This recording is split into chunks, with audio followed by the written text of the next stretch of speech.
Marcus sits in a bustling New York cafe, his eyes darting from person to person. He's not here for the overpriced coffee or the ambient chatter. No, Marcus is hunting for his next victim. His fingers tap impatiently on the table as he scans the room, looking for someone vulnerable, someone he can exploit. A young barista approaches his table, a forced smile plastered on her face. Marcus sees an opportunity. He leans in, his voice smooth and practiced. "Excuse me, I couldn't help but notice that woman over there." He gestures subtly towards a well-dressed businesswoman typing furiously on her laptop. "She looks familiar. Do you know who she is?" The barista hesitates, but Marcus presses on. He spins a tale about a long-lost friend, his eyes wide with faux sincerity. The barista's resolve crumbles. "That's Sophia Chin," she whispers. "She owns that big tech company downtown. Comes in here every Tuesday." Marcus nods, feigning gratitude while his mind races with possibilities. He's just struck gold. Across town, Sophia Chin strides through the sleek offices of her company, Technova. Employees scramble to attention as she passes, a mix of admiration and fear in their eyes. Sophia exudes power with every step, her tailored suit and steely gaze a testament to her success. In the boardroom, she delivers a presentation that leaves her team in awe. Graphs and projections dance across the screen as she outlines Technova's future. But beneath her confident exterior, a memory stirs. Sophia's mind drifts to her childhood, to the small apartment where her grandmother would light incense and chant in a language Sophia didn't understand. "Listen closely, child," her grandmother would say. "These rituals connect us to powers beyond this world. One day, you'll need them." Back in the present, Sophia wraps up her presentation to thunderous applause. As she gathers her things, an assistant informs her of an upcoming networking event. Sophia nods, unaware of the danger that awaits. At the event, Marcus circles the room like a shark. He spots Sophia and makes his move, approaching with a practiced ease. "Ms. Chin," he greets, extending his hand. "I've heard so much about you." Sophia shakes his hand, her instincts immediately on alert. There's something off about this man, something predatory in his smile. As Marcus launches into small talk, Sophia's mind races. She doesn't know it yet, but the game has already begun. Marcus sits at his computer, a smirk playing on his lips as he composes an email to Sophia Chin. His fingers fly across the keyboard, crafting a message designed to instill fear and compliance. "Ms. Chin," he types, "I've recently come into possession of some rather compromising photographs of you. I'm sure you prefer these images remain private. For a mere $500,000, I can ensure they never see the light of day. Consider it an investment in your reputation." He attaches a sample image, doctored, of course, but convincing enough to cause panic. With a final proofread, Marcus hits send, leaning back in his chair with satisfaction. Across town, Sophia's phone pings. She opens the email, her face paling as she reads its contents. Her hand shakes slightly as she examines the attached photo. It looks real, but how? When? Pushing down her rising panic, Sophia reaches for her phone. She dials a number, speaking in hushed tones when connects. "Alex, I need your help. Can you come over?" An hour later, Sophia paces her living room as Alex, her longtime friend and skilled hacker, scrutinizes the email on his laptop. "This is serious stuff," he mutters, fingers flying across the keyboard. But something's not right. These photos, they're good, but there are inconsistencies. Sophia leans over his shoulder, hope flaring in her chest. "What do you mean?" "I mean," Alex says, pointing to specific areas of the image. "These might be deepfakes. Extremely well done, but fake nonetheless. We need to trace their origin." As Sophia and Alex dive deeper into their investigation, Marcus celebrates his perceived victory. He strolls into a high-end car dealership, eyeing a sleek sports car. "I'll take it," he announces to the surprised salesman, pulling out a wad of ill-gotten gains from his previous scams. The salesman stutters, "Sir, this is a $200,000 vehicle. We don't accept cash payments of this size." Marcus waves him off, irritation flashing in his eyes. "Then I'll wire the money. Just give me the papers." As he signs the contract, Marcus imagines Sophia's fear, her desperation. He doesn't realize that across the city, his victim is already fighting back, unraveling his scheme thread by thread. The game is far from over, and Marcus's overconfidence might just be his downfall. Sophia leans back in her chair, a mix of relief and anger washing over her. "So, you're telling me these photos are fake?" she asks Alex, who nods in confirmation. "Deepfakes," he explains. "Extremely sophisticated ones. But I've traced their origin." He turns his laptop to face Sophia. "Remember James Conroy?" Sophia's eyes narrow. "My ex-business partner? The one who tried to steal my patents?" Alex nods grimly. "The very same. Looks like he's still trying to get back at you." Sophia stands abruptly, pacing the room. "He creates fake photos, and this Marcus character tries to extort me with them. It's time to turn the tables." Meanwhile, across town, Marcus digs deeper into Sophia's background. His eyes widen as he stumbles upon an obscure blog post mentioning her involvement in ancient rituals. "What the hell?" he mutters, scrolling through grainy photos of Sophia participating in what looks like a ceremony. He scoffs, dismissing the information as irrelevant superstition. "Doesn't matter if she dances naked under the full moon," he says to himself. "She'll still pay up to keep those photos secret." Little does Marcus know, Sophia is preparing for battle in her own way. In a dimly lit room of her penthouse, she kneels before an altar adorned with candles and strange symbols. Her grandmother's voice echoes in her mind as she begins to chant in a language long forgotten by most. The air in the room grows thick, a palpable energy building around Sophia. She feels a surge of power course through her veins, her resolve strengthening with each uttered word. This is more than just a ritual of protection. It's a declaration of war. As the final words of the chant leave her lips, Sophia opens her eyes, a newfound determination blazing within them. She stands, feeling invincible, ready to face whatever challenges lie ahead.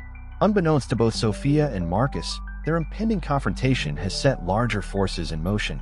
The digital realm buzzes with activity as Alex continues his investigation, uncovering a web of deceit that extends far beyond a simple extortion attempt.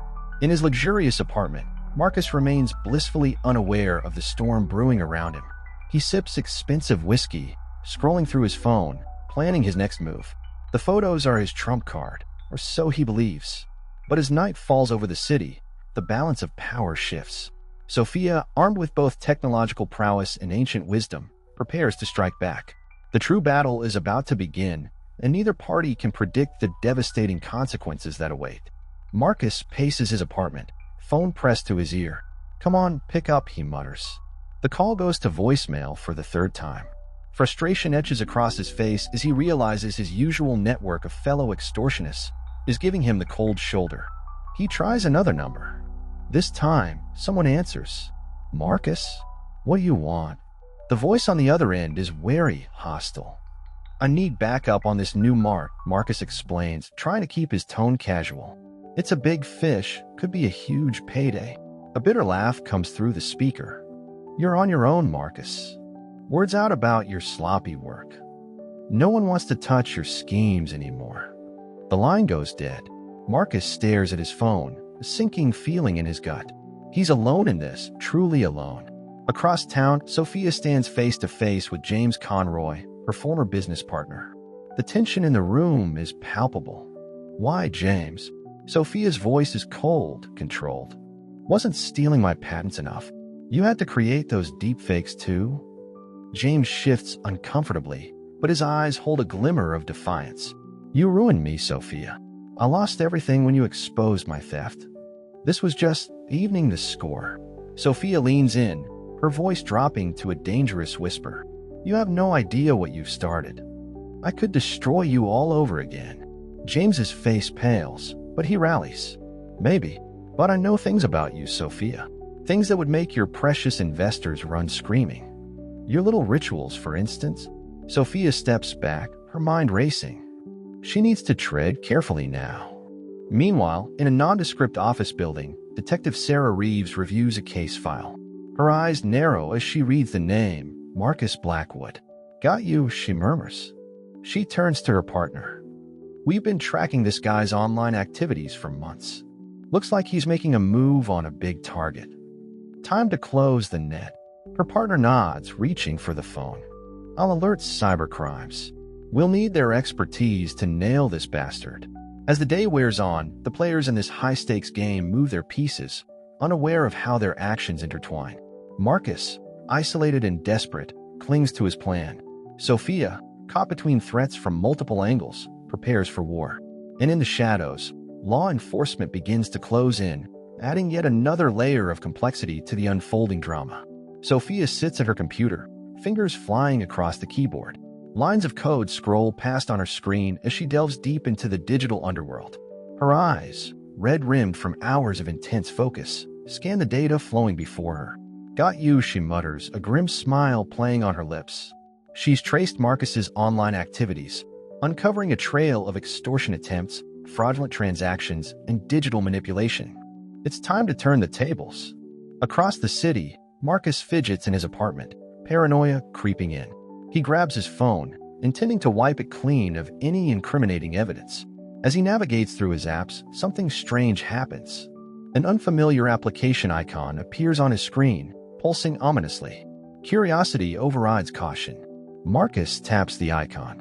Instantly, his screen fills with scrolling text, logs of his illegal activities, records of extorted funds, names of his victims. His heart races as he realizes his entire criminal history is laid bare before him. Panic sets in. Marcus tries to close the app to shut down his phone, but nothing responds. The information continues to scroll, a damning testimony to his years of deceit and manipulation. In her office, Sophia takes a deep breath and picks up her phone. She dials a number, her voice steady as she speaks.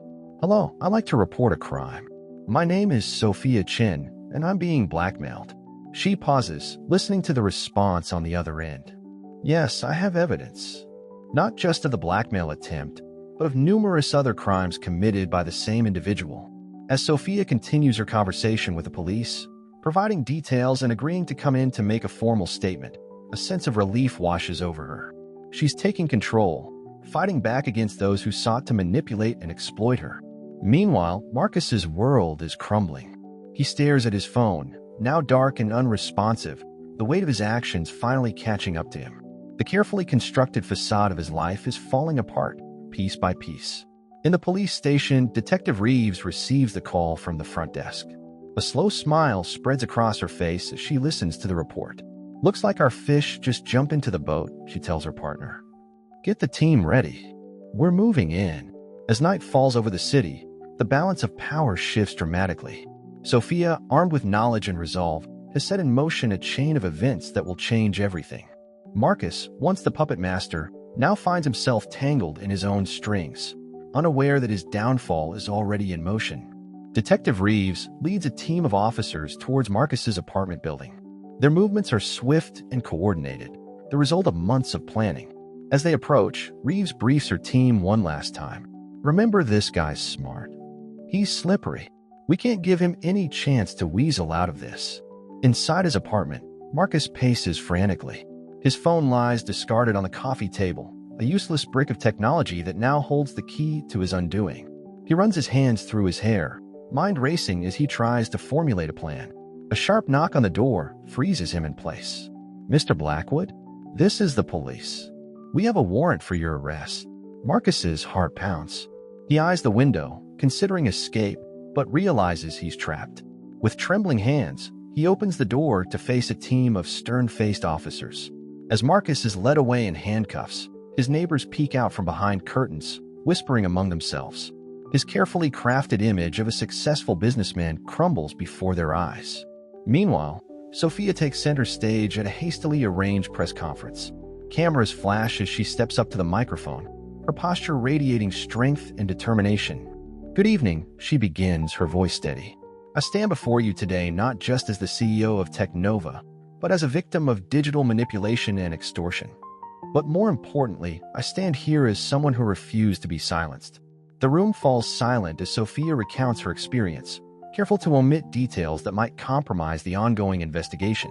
She speaks about the dangers of deepfakes, the importance of digital security, and the courage it takes to stand up to blackmailers.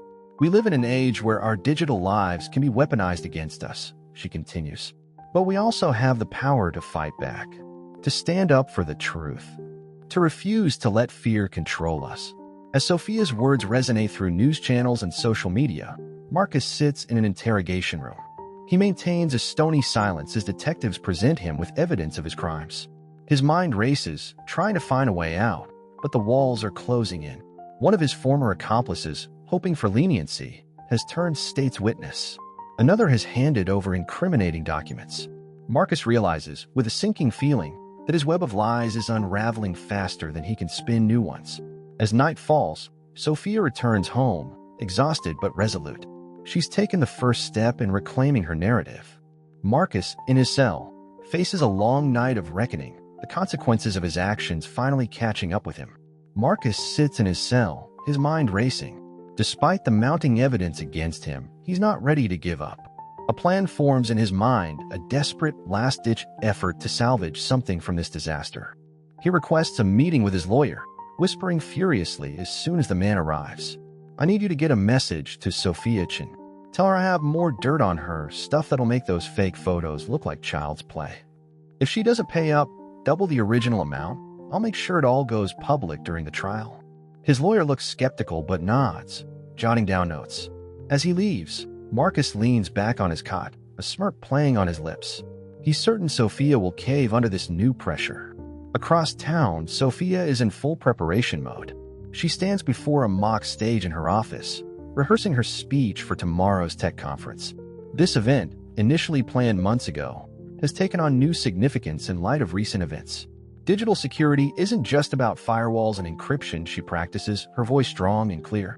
It's about understanding the human element of technology, the ways our digital lives intersect with our real ones. Her assistant interrupts, a worried look on her face.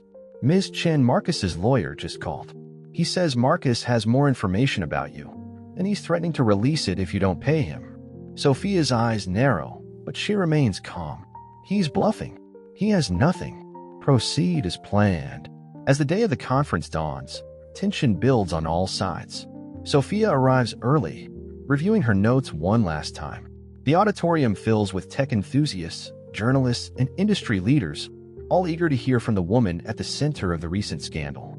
Meanwhile, Marcus paces in his cell, growing increasingly agitated as the hours tick by with no response from Sophia. He badgers the guards for news, but they ignore his demands. In a bold move, he decides to crash the conference himself. He convinces a sympathetic guard to let him make a phone call, reaching out to a former associate who owes him a favor. "Get me out of here," he hisses into the phone. "I don't care how. Just do it." As Sophia steps onto the stage, greeted by applause, she's unaware that across the city, a jailbreak is in progress.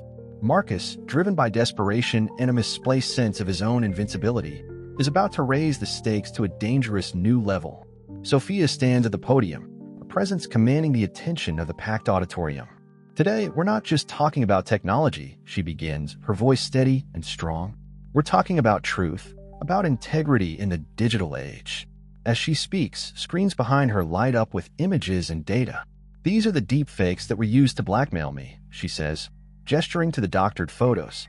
"And this," she continues, bringing up a new set of images, "is the evidence of how they were created and by whom." A murmur ripples through the crowd as Sophia methodically lays out the trail of digital breadcrumbs leading back to Marcus and her ex-partner James. She explains the technology behind deepfakes, the ease with which they can be created, and the devastating impact they can have. "But this isn't just my story," Sophia says, her voice growing passionate. "I've been contacted by dozens of people since this news broke. People who've been victimized, manipulated, extorted. Today, I'm giving them a voice." On cue, several individuals stand up in the audience, each sharing a brief, powerful testimony of their experiences with digital manipulation and extortion. The crowd listens in stunned silence, the magnitude of the issue becoming clear. Unbeknownst to Sophia, chaos erupts across town. Marcus, with the help of his associate, has managed to overpower a guard and escape custody. He hijacks a car, his mind focused solely on reaching the conference center. Back at the event, Sophia is wrapping up her speech. "We stand at crossroads," she says, her voice ringing out. "We can let fear of manipulation control us, or we can fight back. We can demand better safeguards, stricter penalties for digital crimes, and most importantly, we can stand together against those who would use our digital lives against us." The audience rises to their feet, applause thundering through the auditorium. Sophia feels a wave of relief and vindication wash over her. But the moment is short-lived. Suddenly, there's a commotion at the back of the hall. Marcus bursts in, wild-eyed and desperate. "She's lying," he shouts, pushing his way towards the stage. "It's all a trick." Security guards move to intercept him, but Marcus is fueled by desperation. He manages to reach the edge of the stage, locking eyes with Sophia. For a moment, time seems to stand still as the two adversaries face each other. Then, chaos erupts as police officers storm into the hall, quickly subduing Marcus.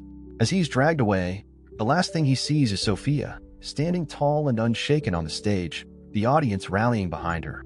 Marcus struggles against the officer's grip, his face contorted with rage and desperation. "You don't understand," he shouts, his voice hoarse. "She's the real criminal here. She's been manipulating all of you." But his words fall on deaf ears. The audience, still reeling from Sophia's powerful presentation and the shocking testimonies, watch in stunned silence as Marcus is forcibly removed from the hall. Sophia, composed despite the interruption, steps back to the microphone. "As you can see," she says, her voice steady, "those who profit from fear and manipulation will stop at nothing to maintain their power. But today, we stand united against such tactics." The crowd erupts in applause, their support for Sophia now stronger than ever. Journalists clamor for comments, cameras flash incessantly, and social media explodes with real-time updates of the dramatic scene. Outside the conference center, Marcus is shoved into a police car. As the doors slam shut, the reality of his situation finally sinks in. His reputation is in tatters, his network of accomplices has abandoned him, and now he's facing additional charges for his escape attempt. Detective Reeves approaches the car, a grim smile on her face. "You just couldn't help yourself, could you, Blackwood?" she says, leaning down to meet his eyes.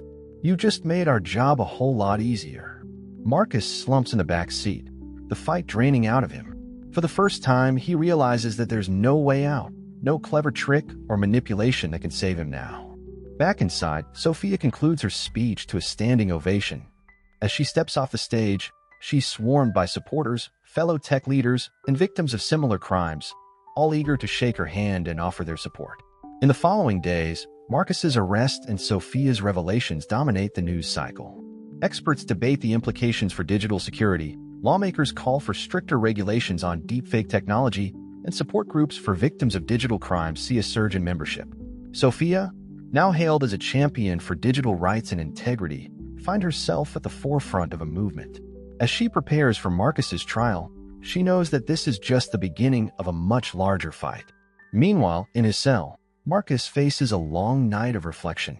The walls of his prison seem to close in around him, a fitting metaphor for the web of lies and deceit that has finally ensnared its creator.